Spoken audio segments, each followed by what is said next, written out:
Good day, everyone. Just final adjustments and we'll get into the story.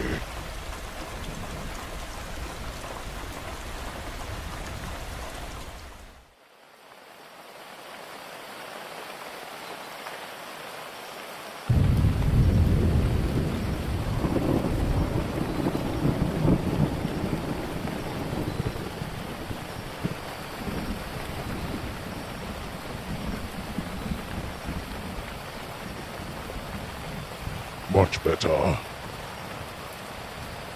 Chapter 15. Board the Hulk. Now, when it came to my watch, the witch had company with the big seaman.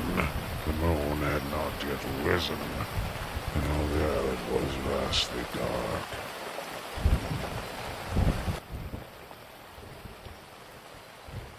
Save the hilltop, from which the fires blazed in a score of places, and very, very busy they kept us, supplying them with fuel.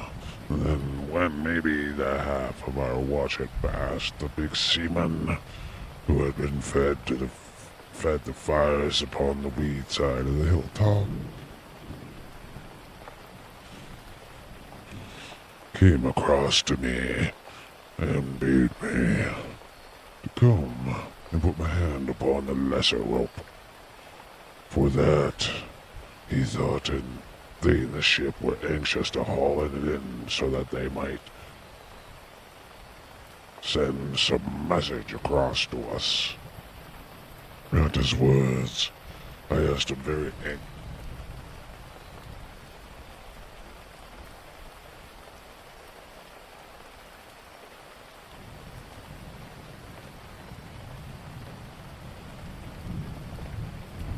He bade me to go and call for the rest of the men, and let them stand round the fires. For that, there was something aboard in the night, and we might be in danger of attack. But he and the big seaman stayed by the end of the rope, watching for as the darkness would allow. And ever and anon, feeling the tension upon it. Then suddenly it came to the bosun to look for the second mine, and here he ran, cursing himself for his thoughtfulness. But because of its greater weight and tension, he could not discover for whether anything meddled with it or not. Yet he stayed it, arguing that if off touched the smaller rope, then might something do likewise to the greater, only that the smaller line lay along the weed, whilst the greater one had been some feet above it when the darkness had fallen over us, and so might be free from any prowling creatures. And thus, maybe an hour had passed, and we kept watch, tending to the fires, going from one and another, presently coming to the one which the nearest to the bosun. I went over to him, intending to pass the few minutes and talk, but as I drew nigh to him, I chanced to place my hand upon the big rope, and that I exclaimed in surprise, for it became slacker than when I last felt it in the evening, and asked the bosun whether he had noticed it. Whereat he felt the rope, and I was almost more amazed than I had been. For when the last he touched it, it had been taut and humming in the wind. Now, upon this discovery, he was in much fear that something had been through it, and called the men to come, all of them, and pull upon the rope so he might discover whether it was indeed parted. But when they came and hauled upon it, they were unable to gather in any of it, whereat we felt all of us mighty relieved in our minds, though still unable to come to the cause of its sudden slackness. And so, A while later there rose the moon, and we were able to examine the island and in the water between it and the weed continent to see whether anything was stirring yet in the valley, nor the faces of the cliff, nor in the open water we could perceive aught living.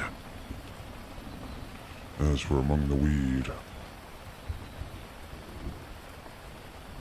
it was small use trying to discover it among all that shaggy blackness, and being assured that nothing was coming at us, and that so far as our eyes could pierce, they climbed nothing upon those ropes, and the bosun bade us to get turned in, all except those whose time it was to watch. Yet, before I went into the tent, I made careful examination of the big rope, which did also the bosun, but could perceive no cause of its slackness. It was quite apparent in the moonlight. The rope is going down with greater abruptness than it had done in the evening, and so we could but conceive that they in the hulk had slacked it for some reason. And after that we went to the tent in a further spell of sleep. In the morning, we were waked by one of the watchmen coming into the tent to call for the bosun, for it appeared the bulk had moved in the night, so that it was stern and now pointed somewhat towards the island. At this news we all ran. We ran, all of us, from the tent to the edge of the hill and found it to be indeed as the man had said. And now I understood the reason of the sudden slacking of the rope, for, after withstanding the stress upon it for some hours, the vessel had at last yielded, and slew in its stern towards us, moving also to some extent bodily in our direction. And now we discovered that the man in the lookout place at the top of the structure was waving to welcome us, at which we waved back, and the bosun laid beside me and write a note to know whether it seemed to them likely that they might be able to heave the ship clear of the weed.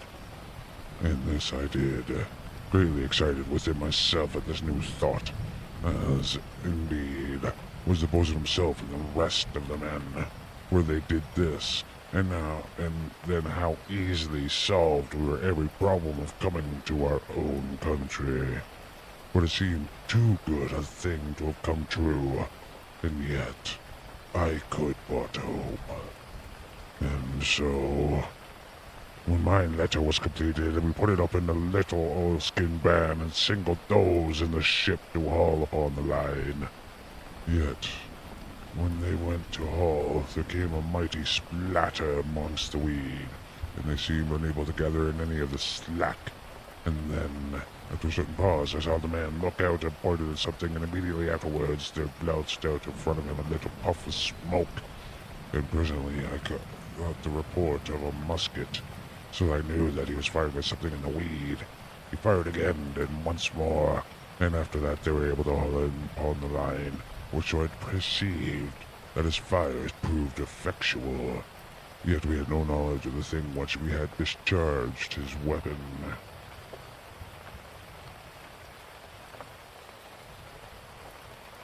Now presently they signaled to us to draw back the line, which we could do only with great difficulty, and then the man at the top of the superstructure signed to vast hauling, which we did, whereupon we began to fire again into the weed, though with what effect we could not perceive. Then he signaled in a while to haul again, and now the rope came more easily, yet still with much labor, and a commotion in the weed over which it laid in places sank, and so at last it was clear of the weed because of our lift of the cliff, and saw that a great crab had clutched it, and that we hauled it towards us, for the creature had too much obstinity to let go. Perceiving this and fearing that the great claws of the crab might divide the rope, the bosun caught up with one of the men's lances and ran to the cliff edge, calling us to pull in gently, and put no more strain upon the line than need be. And so, Pulling with great steadiness, we brought the monster near the edge of the hill, and there, with a way for the bosom we stayed our pulling, and he raised his spear and smote at the creature's eyes, as he had done on a previous occasion, and immediately loosened its hold, and fell with a mighty splash into the water at the foot of the cliff. The bosun bade us to haul the rest of the rope until we could come to the bucket, and in the meantime he examined the line to see whether it suffered harm through the mandibles of the crab. Yet, in a little chafe, it was quite sound. And so we came to the letter, which I opened and read, finding it to be written in the same feminine hand which had indicted the others.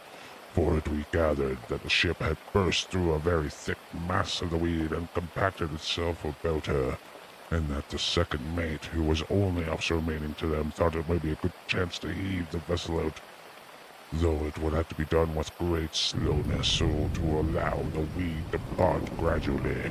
Otherwise, the ship would act as a gigantic rake to gather up the weed before it, and so form its own barrier to clear water. After this, we were kind wishes and hopes that we had spent a good night, to which I took to be prompted by the female heart of the writer. And after that I fell into wondering whether it was the captain's wife who acted as a scribe. Then I was waked from my pondering by one of the men crying out the ship had commenced to heave upon the big rope, and for a time I stood and watched it rise slowly as I came to its tautness. I had stood there a while, watching the rope, when suddenly there came commotion amid the weed. For 2/3 of the ship, and now I saw that the rope had freed itself from the weed, and clutching it were maybe a score of giant crabs. At this sight some of the men cried out in their astonishment, and then we saw that there had come a number of men into the lookout place atop the superstructure, and immediately they opened a very